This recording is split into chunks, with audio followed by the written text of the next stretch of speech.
Welcome back to the floor of the CME Group here Friday, June 24th. I'm Killer from Treasury Curve. Got cash?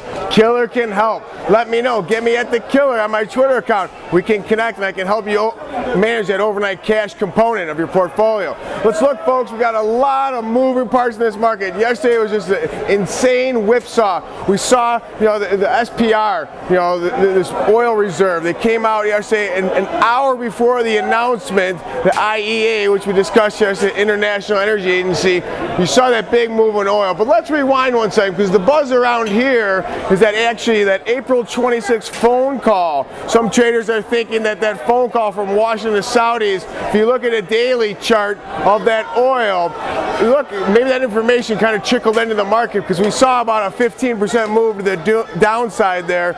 And now all of a sudden we've seen oil after that announcement yesterday of the 60 million barrels being released in the next month, about 2 million barrels a day to help bring those prices down. We did see the price of oil go under $90. There's a lot of debate on that. Is that the right move for the administration to get involved with that price situation? Is this just another measure that the government's trying to take because they're out of bullets? Comment here in this video. I want your feedback.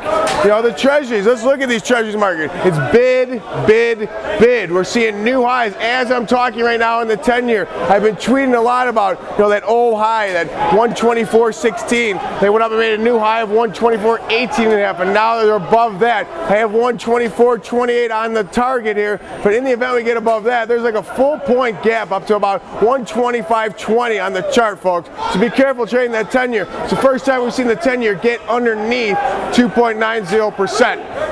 And let's circle back one second here. Obviously, all this data that we have right now, the market seems to be uber sensitive to this data. It's so pertinent now. Where if we rewind when QE2 was announced, all this data, all this dismal data, it wasn't really pertinent. The market did what it wanted to do. Well, that's because we knew we had $600 billion behind it. Well, now, June 30th, QE2 is dropped. It's done. That policy is moving forward. They're saying there's not going to be a QE3. However, you're going to see Uncle Ben Bernanke and team continue to be that defensive back and prevent that other team scoring that touchdown, hence the market going down any further. So we're seeing a lot of things moving today. The Greek woes continue. The Eurozone stress is front and center, folks. We're really seeing this kind of move the markets. Next week we have some key votes on austerity.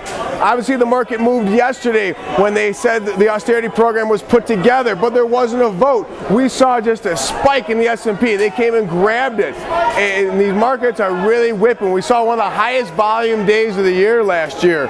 So I think in the S&P, we have to be critical here and watch this 200-day moving average. I talked about that on Wednesday. We saw it almost come down and touch it. People thought I was out of my mind when the S&P was trading 1293, but we went back down to the 1250 level. 1252.50 is where the 200 is coming in today.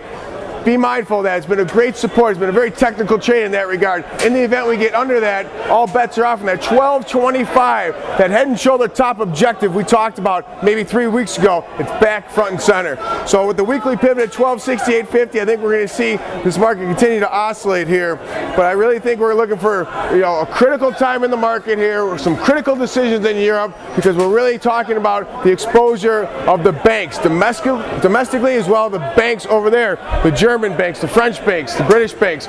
So folks, have a great weekend. Hoping to be here Monday. I'm actually going to be up in Lake Geneva doing a triathlon sprint this weekend. So in the event I do survive it, I will be back Monday. From the floor of the CME Group, remember one thing, be the hammer, not the nail. Ring, banana phone. Ring, ring, ring, ring, ring, ring, ring, banana phone.